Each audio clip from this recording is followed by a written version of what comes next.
So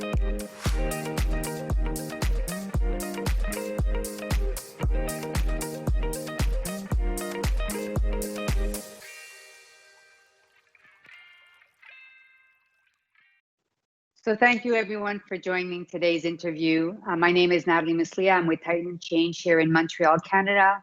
And I'm with a very good friend of mine, Julie Wells from Danbridge Partners in Wisconsin. Welcome, Julie. Thank you. It's good to see you.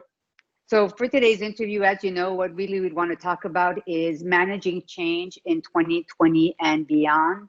Just to kind of get a bit of your perspective on faced with the pandemic and the evolution of the pandemic, how we're managing changes in organizations. And I thought you'd be really great to talk about this. You've been in the business for over 25 years. You're a seasoned practitioner. So I'd love for us to get a bit of your insight on the subject. Happy to. Thank you. So I understand that you've spent most of your time working remotely. Yes, I started my own consulting business 20 plus years ago.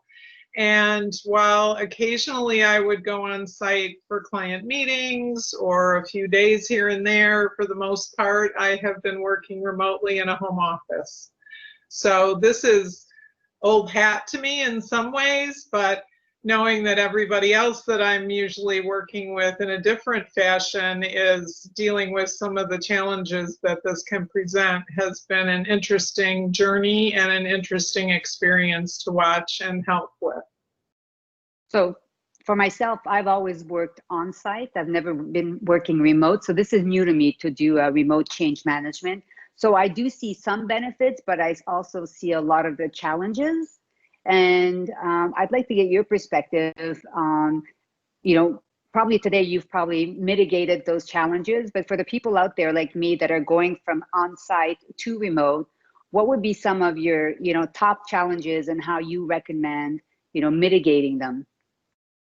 Well, I think that one thing I've observed in the people, again, who are shifting from working in an office or on site to home is that working remotely simplifies some aspects of work. Of course, you don't have a commute, but it can place additional demands and stresses on employees. They need to create and manage a work environment while at home. Some people are better equipped for this than other people.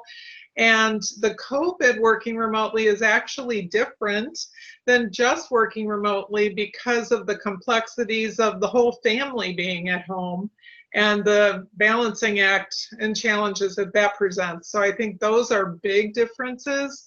I think the other thing that I'm noticing, especially since so many people have moved to technology, and the face-to-face technology, which is relatively new compared to my long experience working remotely, is that you can't see what's happening with people.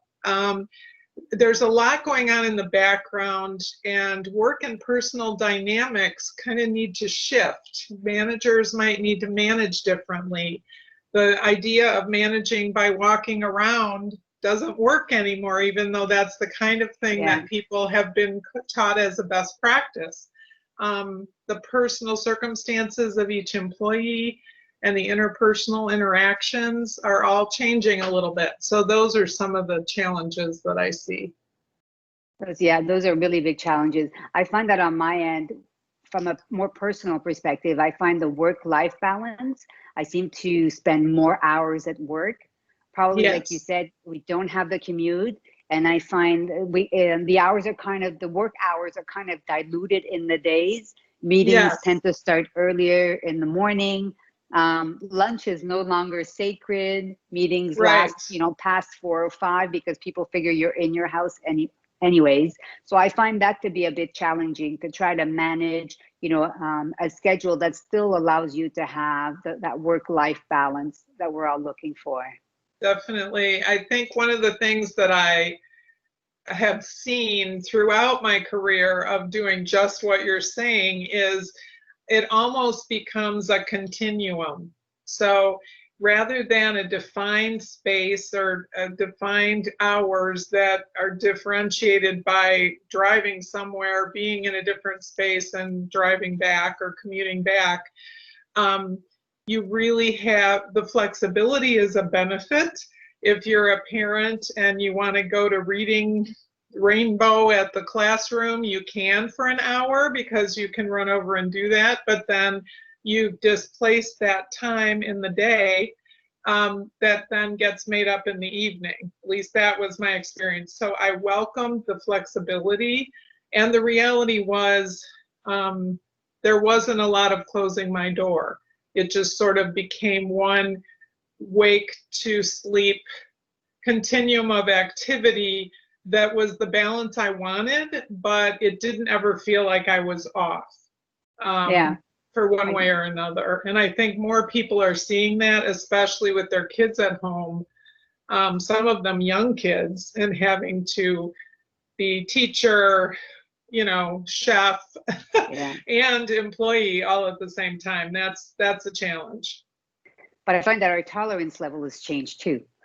Before, when someone worked from home, which was out of the ordinary because we work in an office, you know, if we heard a dog barking in the background or kids passing by the screen, people would be kind of offended, like that's not very professional of you. Whereas today, people are much more amiable to it because this is our reality. You will hear dogs barking, you will see kids passing by. This is our new reality. So I find that there's a bit more openness in that respect. Yes. And in this big dark cloud of COVID-19, the only silver lining I see from a technology perspective is, had this happened 10 or 15 years ago, we wouldn't have the video capabilities we have today. So I think the feeling of isolation would be even higher than it is today. At least today we have video conferencing, so we have a simile experience of the face-to-face. It still doesn't replace the face-to-face in the work environment, but it's definitely as close as we can get to it at the moment. So I do see that as a benefit, that it's happening now, and we have these capabilities that are available to us. And I find that organizations around the world, everybody scrambled, but everybody scrambled towards the same objective, which was to ensure that we were all being able to connect remotely to each other, whether on a personal basis or on a professional basis. And I think we all did that really, really well. I agree. In fact, I've had the privilege of working on an assignment over the last 6 months, since early March, at McDonald's Corporation with their global end user computing team. And this is the team that is responsible for providing the tools and equipment to work from home to global employees of the company. And at the time that I was hired, it was mainly to help them advance the rollout of Microsoft Teams globally, and some other Microsoft cybersecurity products and so on. And then literally on about day 5 was their first task force meeting for this internal COVID-19 task force. And literally that was Friday the 13th. And by Monday, Italy was closing. People were on the phone from Europe clamoring to be put on Teams, to be put on WebEx. They needed these virtual opportunities that for one reason or another hadn't been fully activated. And then they needed training, and the team itself, which was working fine when they were in the in-person space, you know, as the world was clamoring to get on these collaboration tools and these online resources, WebEx was having, you know, connectivity problems around the world. So it turned into daily huddles that were related to what's happening, are there any issues, basically keeping the lines open and the equipment working as the world changed on a dime, really, you know, in a heartbeat. And so I remember one of the conversations was that the use of, I believe it was Teams, increased 600% practically overnight at that point because of that very reason. And the good news is we have the ability to do this. Now we have these tools. The challenge is that the infrastructure wasn't necessarily ready for the infusion of usage that they had. So that's what was going on kind of in the IT back room, trying to make sure that people could use these tools when they needed them most. It was a very interesting time. And I think that was the case for many organizations around the world, including Microsoft. Yes, I exactly. think but like I said, I think we all came around really quickly, and so did those service provider. I think they really met our needs and even exceeded our needs in such a short timeline. So they did impressive. It's pretty impressive what you can do when you have to do it, and I think that's what we've seen in companies too. I mean, all the changes that have happened in some places have been an intended plan for years, or had already a plan in place to implement a year from now. And literally, I've heard people say they implemented a year's plan in 2 weeks because they had to. So it's kind of interesting from a change point of view to see when the choices are eliminated, people do what they have to do, which is kind of a whole different picture from managing resistance and all of the things that we plan for and change. And I think that's a great segue, because to what I want to talk to you about also, which is remote working. Up until now, the majority of organizations have been against remote working. There's this concept where you have to see the people work. You have to make sure that during their time in the office, their 8 hours a day, they're fully occupied, fully productive. And this pandemic kind of just toppled that over, because overnight you had to equip your workforce to be able to work from home. Right. And some organizations have reverted back to the old ways. They've asked their employees to come back to the office as soon as they can. Other organizations are seeing that it's a viable solution. And not only is it viable, but there are actually benefits to doing that. Mm-hmm. And they're actually extending the work from home policies. And we saw that a bit in the news with Amazon and Google. Right. What's your perspective on that? Well, I think that having done this for a long time and actually being one of the first people in my organization before I started my own business to want to do this and to push for it, I think that this is a huge benefit. And it's a huge benefit for people who need flexibility, people with families, the human factor that every person is somehow juggling in their life becomes maybe a little, yes, in some ways a little more challenging, but also quite a bit easier when you have the flexibility to work at home when you need to. And I think the biggest, I think a hybrid is really good, because there are, despite whiteboards and some of these other online tools where you can collaborate, there is some great benefit to being in person. And so when you want to come together, make it count, but there are also, we've learned very clearly, ways to leverage technology, especially, and use this opportunity to get things done in a different way, in a way that makes it more comfortable maybe for employees, so they get the balance they need to live their lives fully and contribute at work.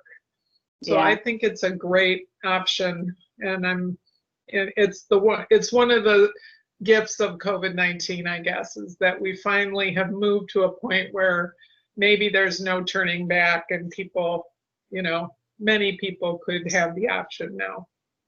Well, that's what I'm hoping for. I'm hoping that other organizations see that there are benefits. If it's not fully working from home, to have the option to either potentially hotel in the office space. So that's a possibility for organizations to maybe downsize the facility they're currently occupying. Yes. Because then you move to a hoteling concept. I also think, I hired staff during COVID. So I hired staff when you could not meet anybody. You just it was complete lockdown. So it was fully on video, and that didn't stop my team from doing the work they're supposed to do. I mean, they have their deliverables, they know what they need to produce, and they produce it. Right. And so that's my mindset a little bit. And then I got to finally meet them face to face after, which was fantastic. But I agree with you now that I do have the possibility to do face to face. We do face to face once in a while because it's nice. Yes. You still need that certain level of proximity, and we're human, right? We need to have that connection. Exactly. But it's nice that we were still able to build a work relationship, even though we were remote. Right. And you have to trust your team. Your team is as good as you are. You have to trust your team. You have to believe that they'll deliver and they'll exceed your expectations if you give them a chance to just do their own work the way they're supposed to. I don't think that you need to have them physically in a room with you. No. To ensure that they're going to be doing their work. And actually, I even find that some of them are even more productive because, as you mentioned earlier, there's no commute. Some of them just entirely skip their lunch and they're eating at their desk while they're continuing to work because they figured it's not like I'm going anywhere. So Right. there are, I think moving forward, organizations should consider a hybrid model. Maybe not necessarily if they could do full-time remote, fantastic. If they cannot, a hybrid model, because I think there's benefits to the organization and there's benefits to the individual too. I agree. I think that I have seen, the main difference with this different realm of mostly connecting through technology, and it's wonderful we can be face to face, is that there's a need to adapt the communication tactics and strategies to that technology. And there are some considerations there. So one thing I think that falls a little bit to the wayside that I've heard people talk about are just the casual in-person interactions that people have that tend to build relationships and strengthen the team, but aren't planned for. The coffee break in the kitchen, the stopping by someone's desk, the management by walking around, if that, to just check in with people. And I think what I've seen done a little differently that's been working for companies is to be purposeful about doing that via technology. So some teams have a happy hour at 5 o'clock on a Thursday or something, or earlier in the day. Some people just set aside time in a regular meeting just to touch base, or even as we may have done with friends, get together on a Zoom with a glass of wine and chat or whatever. And I think what we find is that those personal interactions are still helpful, and you can do that. It may feel strange a little bit, but you can still talk about some of those things in the virtual environment. You just have to kind of plan on it as opposed to have it happen organically in the office. But they still are valuable and important. What I've noticed also with some of my clients is that being on video for everybody kind of leveled the playing field a little bit. I found that now when you have, for example, you'd have two sets of people on the call. You'd have the executive leadership, and then you'd have the other folks on the workforce on the line, and then everybody's playing on the same field, and there's less. I find everybody is more comfortable on the call. Everybody's more laid back. Mm-hmm. And so it makes for, it actually makes for a more productive call, a video call, because they're not sitting in a conference room where they may be intimidated by having a senior leadership person in the room. For whatever reason, the fact that they're in their home space makes them more comfortable to be open and provide suggestions, recommendations, share a bit of their thoughts. And I noticed that even from a leadership standpoint, they're more laid back. They're not in a suit. They're wearing their polo. They're comfortable in their home office, and they're probably sipping on their coffee. And it just generally provides a whole different ambience to the meeting. And I find the meeting to be not only more productive, but more open. And sometimes you come out with these really great ideas in the meeting, which probably in a conference room, I don't know that we'd have the same participation, the same equal participation. Well, that's great because it encourages people to speak up. And if they feel more comfortable doing that, that's only a benefit to the company, to the team, just all across the board. You know, as a communications expert, because that was my background even before I got into change, one of the things that we're always encouraging leaders to do is to listen and touch base with their people and to make that personal connection, because those relationships obviously build trust. They help people get connected to the goals and the projects and the people that are leading them. And sometimes when we offer these kinds of coaching opportunities or ideas, I don't want to say it feels forced, but it seems a little unusual to have to tell somebody the questions to ask to get to know a person or whatever. And yet those things, because of the stress and environment of business, sometimes don't occur to people because they get very focused on a project or a goal or a business topic, and they don't think about the people. And I think, or they do, but not in the same personalized way that these relationships could benefit from. And what you just said about being in the meetings and having a level playing field is a nice way to kind of enhance those relationships. And the other thing that I think is important is in this technology world, and because people are dealing with things that we can't see, it's even more important to check in with people, to just talk about what's going on with them, even for a moment. You know, how's it going? How is it with the kids home? Are the 3 teenage boys eating you out of house and home? How are you coping? You know, just some of those things to try to get a sense of where people are, because it does affect their world, and yet it's kind of invisible. And just the nature of tuning in to what's happening with people helps them feel cared about and trusted at a time when people really need that support. That's a very good point. Yeah, you're right. I agree with you. I find also that maybe it's just me, but I find that we use Microsoft Teams, and we use the chat a lot. And I find that we now speak, even with our clients, we exchange with so many more people than we would ordinarily when we were in the office. I don't know why. Right. Maybe because it's at the tip of our fingers, but it's initially when we started working remotely, I was concerned that reaching people would be more difficult. And it's actually the exact opposite that happened. It's like everybody now has this technology on their phone. And when they're at home, right, I find they want to be even more connected than when they were in the office. So you can pretty much reach anybody at any time and they will respond. So initially I thought this would be potentially slowing down the change actions, because it would be harder to reach people. And actually it's the exact opposite that's been happening. People are more open, they're more connected, they're more responsive, working remotely. Well, I think one of the other things that I've seen is that at the same time that they can be responsive, there are also maybe more distractions. There's a lot of things moving for every individual.